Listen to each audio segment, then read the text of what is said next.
हाँ जी students, last time तुसी थॉमसनस model of atom discuss किया।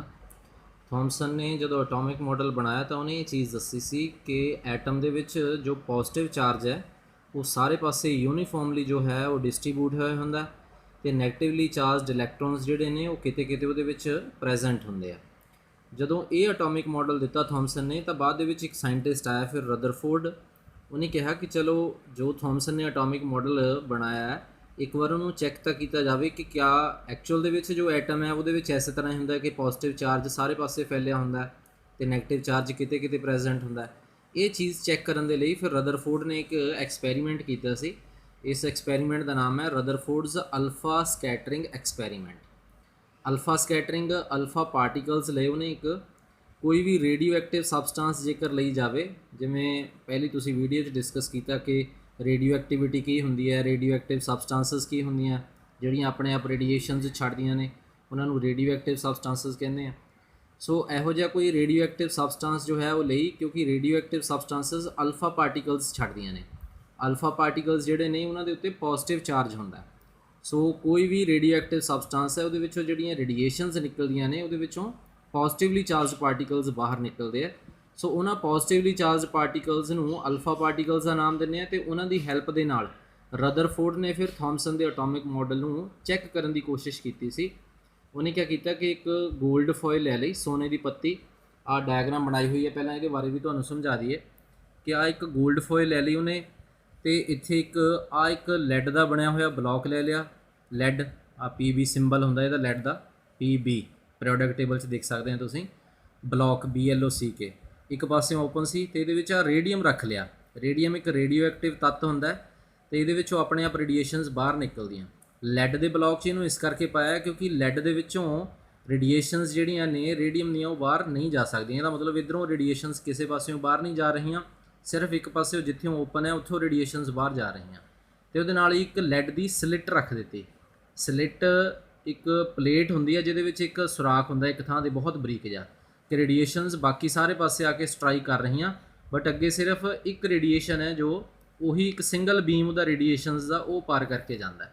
ਤੇ ਆ ਇੱਕ ਸਰਕੂਲਰ ਸਕਰੀਨ ਲਗਾਈ ਹੋਈ ਹੈ, ਬੁੱਕ ਦੇ ਵਿੱਚ ਵੀ ਇਹ ਡਾਇਗਰਾਮ ਬਣੀ ਹੋਈ ਹੈ, ਤੁਸੀਂ ਦੇਖ ਸਕਦੇ ਹੋ। ਸਰਕੂਲਰ ਸਕਰੀਨ ਜ਼ਿੰਕ ਸਲਫਾਈਡ ਦੀ ਬਣੀ ਹੋਈ ਹੈ। ਇੱਥੇ ਇਕੱਲਾ ਜ਼ਿੰਕ ਲਿਖਿਆ ਹੋਇਆ, ਜ਼ਿੰਕ ਸਲਫਾਈਡ PHIDE, ZNSA ਦਾ ਸਿੰਬਲ ਹੁੰਦਾ। ਸੋ ਇਹਦੀ ਇਹ ਸਕਰੀਨ ਬਣੀ ਹੋਈ ਹੈ।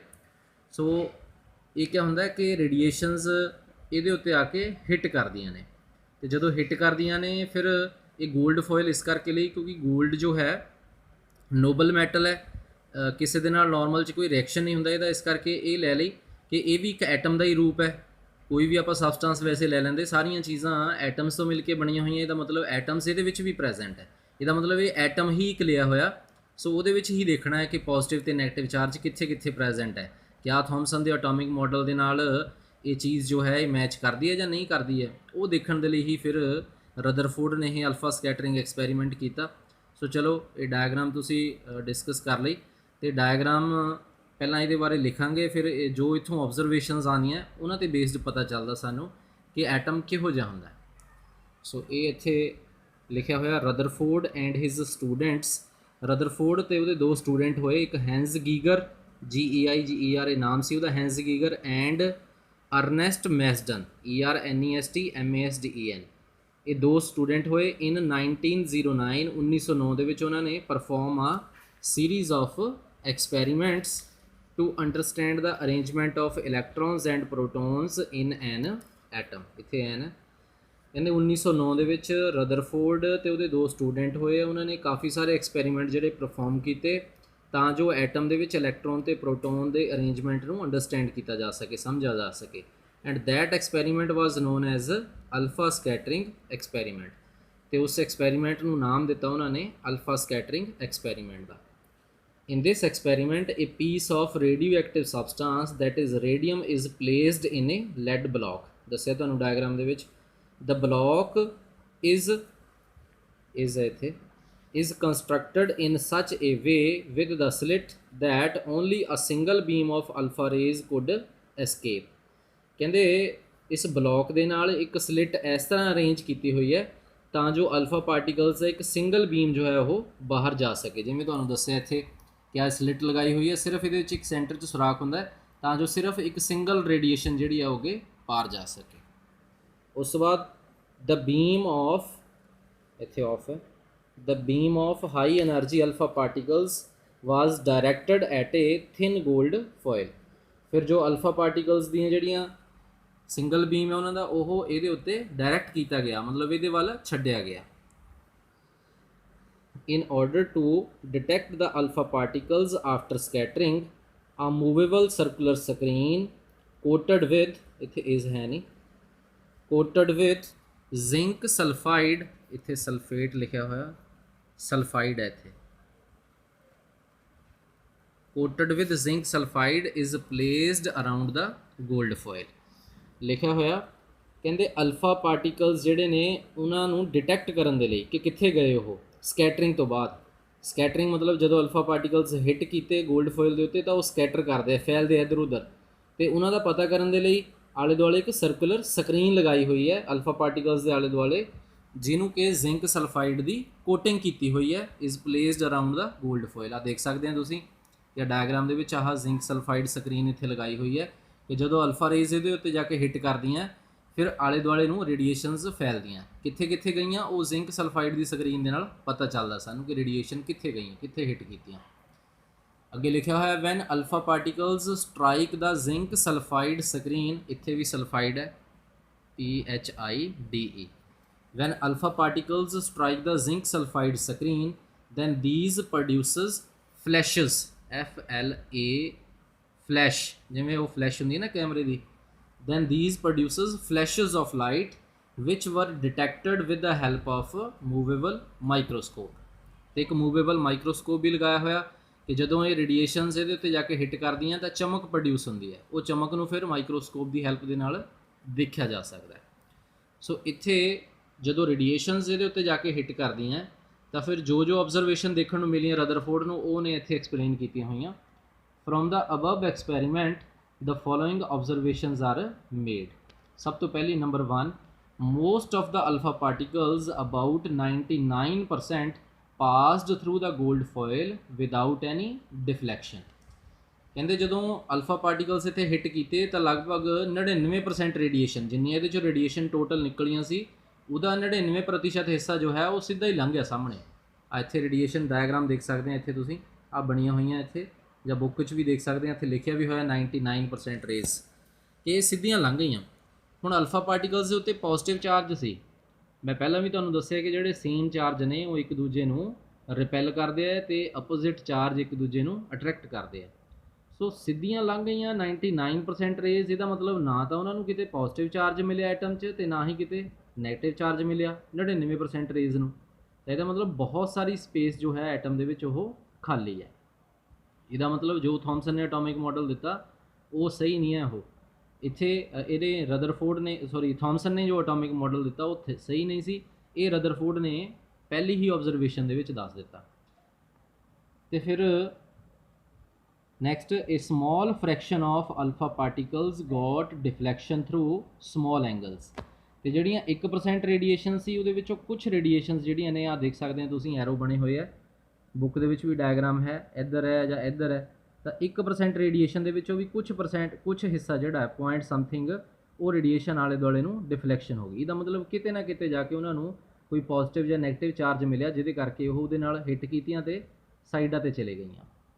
ते next very few rays about 1 in 20,000 didn't pass through the gold foil.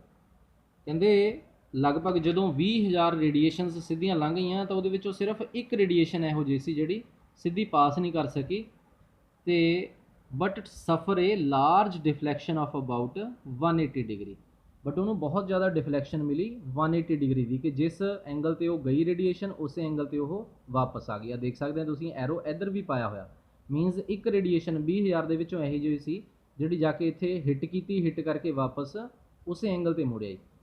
मतलब पॉजिटिव नूं पॉजिटिव ही चार्ज किते मिलिया बहुत ज़्यादा हैवी अल्फा रेडिएशन जिहड़ियां पॉजिटिवली चार्ज ने, कोई पॉजिटिवली हैवी चार्ज मास जिहड़ा है उन्होंने सामने मिलिया जिहदे करके वो रेडिएशन जो है बिल्कुल वापस उन्ने ही एंगल ते वापस आ गई। इसदा मतलब पॉजिटिव चार्ज किसी एक थां दे उत्ते प्रेजेंट है, ये चीज़ पता चली है रदरफोर्ड दे ਅਲਫਾ ਸਕੈਟਰਿੰਗ ਐਕਸਪੈਰੀਮੈਂਟ ਤੋਂ। ਸੋ ਇਹਨਾਂ ਆਬਜ਼ਰਵੇਸ਼ਨਸ ਤੋਂ ਫਿਰ ਉਹਨੇ ਕੁਝ ਸਿੱਟੇ ਕੱਢੇ ਹੈ, ਉਹ ਆਪਾਂ ਇੱਥੇ ਡਿਸਕਸ ਕਰਾਂਗੇ। ਪਹਿਲਾਂ ਇੱਥੇ ਥॉमसन ਦੇ ਮਾਡਲ ਬਾਰੇ ਵੀ ਵਿੱਚ ਐਕਸਪਲੇਨ ਕੀਤਾ ਹੋਇਆ। Thomson suggested about the model of atom that the positive charge in the atom was uniformly distributed and the negative charge is present in a small fraction। ਕਹਿੰਦੇ ਥॉमसन ਨੇ ਜੋ ਅਟੋਮਿਕ ਮਾਡਲ ਦਿੱਤਾ ਸੀ ਉਹਨੇ ਤਾਂ ਇਹ ਸੁਜੈਸਟ ਕੀਤਾ ਸੀ ਕਿ ਜੋ ਪੋਜ਼ਿਟਿਵ ਚਾਰਜ ਹੈ ਉਹ ਐਟਮ ਦੇ ਵਿੱਚ ਸਾਰੇ ਪਾਸੇ ਬਰਾਬਰ ਫੈਲਿਆ ਹੋਇਆ ਤੇ ਨੈਗੇਟਿਵ ਚਾਰਜ ਜਿਹੜਾ ਹੈ ਉਹ ਬਹੁਤ ਘੱਟ ਅਮਾਊਂਟ ਦੇ ਵਿੱਚ ਪ੍ਰੈਜ਼ੈਂਟ ਹੈ। But from the above experiment, about ਲਿਖਿਆ ਹੋਇਆ, ਅਬਵ ਲਿਖਣਾ ਹੈ ABOVE, but from the above experiment it is shown that the positive charge is not uniformly distributed। पर कहते जो above experiment है ਉਹਦੇ ਤੋਂ ਇਹ ਚੀਜ਼ ਪਤਾ ਚੱਲੀ ਹੈ ਕਿ positive charge ਸਾਰੇ ਪਾਸੇ ਬਰਾਬਰ ਨਹੀਂ ਫੈਲਿਆ ਹੋਇਆ। Then he discarded the Thomson model of atom, discarded the Thomson model and concluded that, ਤੇ ਫਿਰ ਉਹਨੇ ਕੁਝ ਰਿਜ਼ਲਟ ਕੱਢੇ ਹੈ।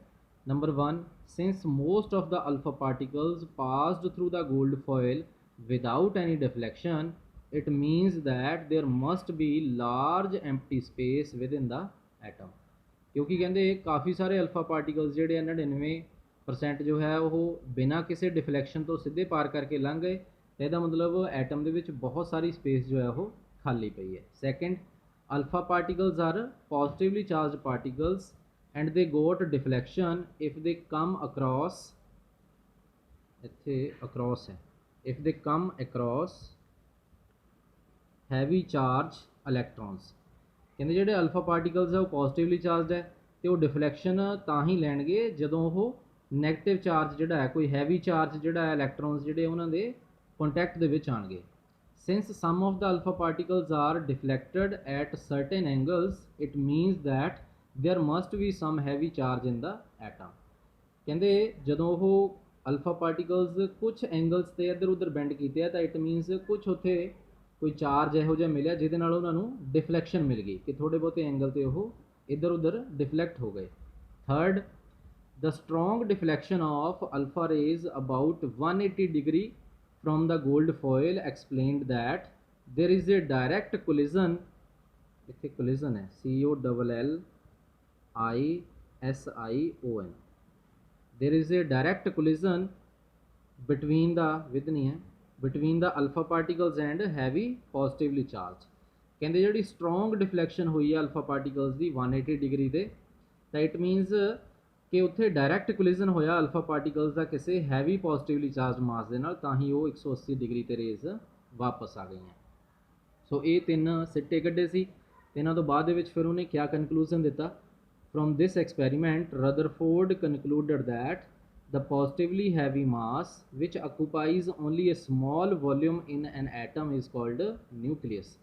ਤਾਂ ਫਿਰ ਰਦਰਫੋਰਡ ਨੇ ਕਿਹਾ ਕਿ ਜੋ ਪੋਜ਼ਿਟਿਵਲੀ ਚਾਰਜਡ ਮਾਸ ਹੈ ਉਹ ਜੋ ਹੈ ਇੱਕ ਹੀ ਥਾਂ ਦੇ ਉੱਤੇ ਪ੍ਰੈਜ਼ੈਂਟ ਹੈ ਤੇ ਉਹਨੂੰ ਫਿਰ ਉਹਨੇ ਐਟਮ ਨੂੰ ਦੱਸਿਆ ਕਿ ਇਹ ਐਟਮ ਦੇ ਨਿਊਕਲੀਅਸ ਦੇ ਵਿੱਚ ਪ੍ਰੈਜ਼ੈਂਟ ਹੈ and it is supposed to be present in the centre of the nucleus.